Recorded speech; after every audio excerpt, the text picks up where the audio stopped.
Hello, welcome to my Assessment 3 presentation for Marketing for Managers, my personal brand reflection. I'm very excited to have you guys here, and I just wanted to say, despite 5 years in design school, video creation and editing is still not my forte, but I do really enjoy a good visual presentation, and so I hope you guys enjoy this presentation as much as I enjoyed putting it together. All of the artwork that you're going to see and the clothing in it is my own. And I really enjoyed putting it together. So let's go ahead and get started with my personal brand reflection. So since childhood, I always knew I wanted to go into fashion design. After years of making paper dolls, sewing clothes, and taking drawing classes, my dreams never felt more real than when I moved to New York City in 2018 to pursue fashion design at Parsons. Not only was I at the best school in the world, and dare I say the best city, but I was all for fashion, but I was also able to continue my academic studies through their dual degree program. My second bachelor, Cultural Studies, focused on the study of human rights, environmental rights, and social justice issues, topics that I had developed a keen interest in high school. My subsequent 5 years at Parsons were shaped heavily by global politics, American social justice movements, the pandemic, and climate change. As external events and my education shaped my understanding of myself and my values, I found myself plagued by a question. How could I enter an industry that does so much harm to people and the planet, and what role would I choose to play in that industry? My thesis here was a really pivotal moment for me. Both of my bachelor's degrees culminated in a project that explored how designers can improve the garment supply chain at each step of the process. Using my academic research, I focused on ethically sourced and environmentally friendly fabrics and developed an experimental pattern cutting method that eliminated 15 to 20% of fabric waste from the garment production process. This project led me to 3 realizations. The first is that I am much more interested in the process of making garments and their impact on the value chain than the product itself. Second, because of this, traditional corporate fashion design can never be fulfilling and meaningful in the way I know my career needs to be for me. Third is that working in production and supply chain for fashion companies would touch on more of my skills than solely focusing on design would. These realizations led me to pursue sustainable strategy, business consulting as a way for me to use more of my skill set in order to create actionable change in an industry that I love. One of the best pieces of wisdom I learned in my undergraduate is that good design is about solving problems. Now my focus is not just on designing clothes, but on designing a better system and a better industry for the future of people and the planet. One of the biggest obstacles I encountered on this journey is that fashion companies, a lot of whom push sustainability on their website, have told me during the interview process that sustainability isn't a priority for them. This is part of a larger issue of greenwashing within the fashion industry, which is primarily driven by the desire to conform to consumer demand without affecting difficult change that may cost more upfront. Pushing back on greenwashing and communicating the importance of sustainable change has been a big barrier for me and has made entry into the field more difficult. Additionally, an unstable design job market has made me consider more stable career options, such as production and consulting. This entry plan is also supported by the fact that a lot of fashion companies hire sustainability managers from consultants, and thus consulting can be a really great start to my career and a way to gain experience. Despite these obstacles, I feel an overwhelming drive to create positive change in the way the fashion industry works. The industry has so many layered and complicated histories that exacerbated labor issues, fragile global supply chains, and environmental damage. I believe the industry is inching closer to a crisis point, and I think that my passion for ESG, CSR, and fashion will be able to help guide the industry in a more sustainable direction. And so from this empathy mapping, I identified my 2 main needs being the first is a strong sustainable strategy consulting career and to further explore my experimental zero waste design work. So my 5A journey that I did for myself is focused on gaining visibility and getting people to understand my mission in both my consulting and my design work, as communication of my values has been one of my biggest obstacles, and I expect to face more more obstacles in that regard further down in my career. I think it would be really beneficial to explore how others can find and view my work and what opportunities for boosting the availability might be visible for me.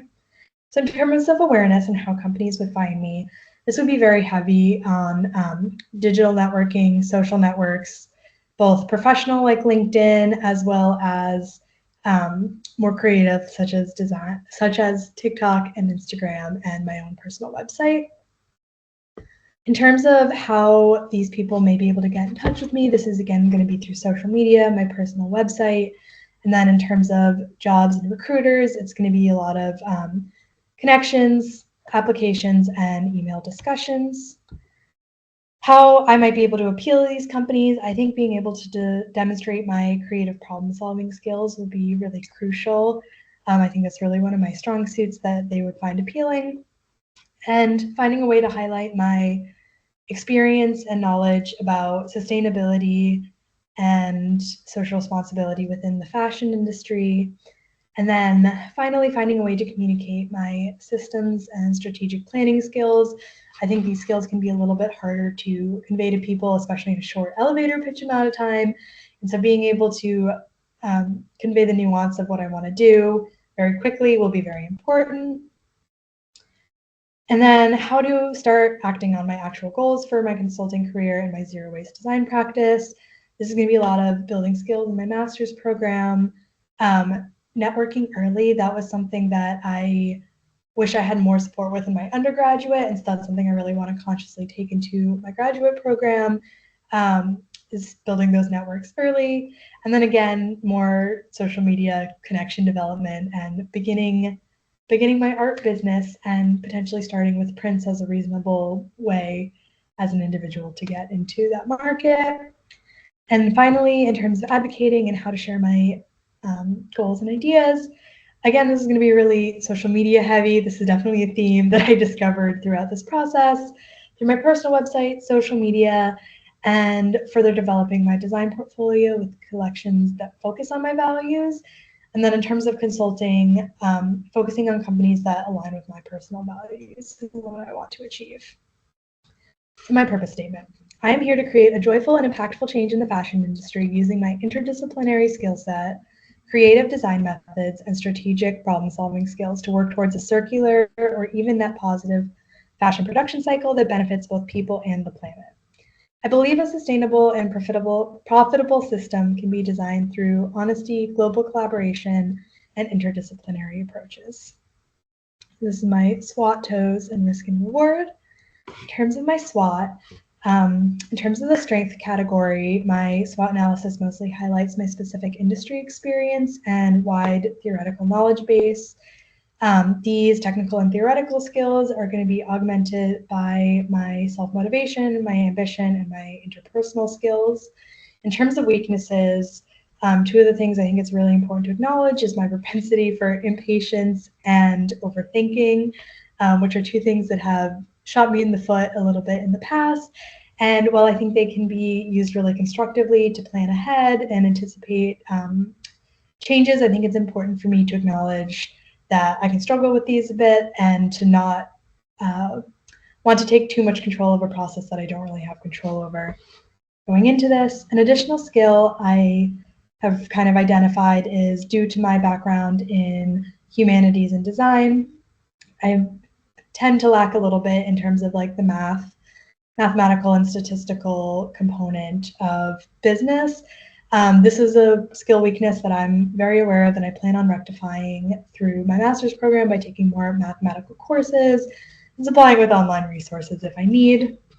In terms of threats, a lot of the threats that I would face is being in a new environment, switching to a new field, having a little bit of that cultural difference, both within work culture and within societal culture as a whole, coming from the US to Australia. And also, the sustainability industry is still a bit loose in definition and still not as quite as concrete as some other industries. And so it is there is like a lot of changes happening in there, and that could be a threat as well. I'm not anticipating that. A lot of these threats. A lot of these threats, luckily, are offset by really great opportunities. I think one of the biggest opportunities for me is a huge growth in the interest of ESG and CSR, both in fashion and in general. I think there's a lot of opportunities there, and people will be looking for specialists in sustainability strategy. And luckily, hopefully, I will be there to help. And additionally, I think another great opportunity for me is the fact that I have really specific industry experience. So upon graduating from my master's, I will hopefully be able to pursue my passion in several different fields. I can go for consulting opportunities. I can go for production, sustainability management, sourcing or design within fashion companies, as well as the opportunity to pursue my own business, which I'd love to down the road. I also think connecting with the right people will be another really great opportunity for me to take advantage of. So from my TOES chart, 4 strategies emerge as being really actionable plans to further my career goals and mission. The first is building a professional network. This can include people in fashion as well as in consulting, but the goal is to find like-minded people to learn from and connect with in my field. Like I said earlier, I want to start this early in my master's, as I wish I had more support in this area in my undergraduate program. I plan to use RMIT's Job Shop and career support in order to gain experience and advice in my field, as well as network with peers. The second strategy I've developed I will implement from the TOES chart is to prepare for internship and job applications during summer break. This will help me know who I want to work with and why, and may help me with strategy 1 as well. Additionally, by using free time to prepare, I will have an easier time submitting internship and work applications next March when applications open and the semester starts. Starting the internship search early will hopefully also be a stepping stone to getting a consulting internship and then hopefully career down the road. The third strategy that I want to implement is a social media strategy. This strategy will benefit both my consulting and design goals, as it will help to communicate my mission and values to a wider audience. It can help boost my visibility in both markets, and it will be good practice in conveying my ideas. I expect to find this strategy challenging, as I don't particularly enjoy social media, and it will require consistent efforts over a longer period of time. And finally, I plan to begin an illustrative print business that I will hopefully be able to convert into a zero-waste clothing business down the line. This business will provide an outlet for my ambition and need to feel like I'm building something, and will help mitigate some of my weaknesses by channeling impatience away from goals that are out of my control, such as landing a role in consulting, and will channel that energy into something more constructive. Additionally, it lays a manageable foundation for one of my lifelong goals, which is starting my own fashion company.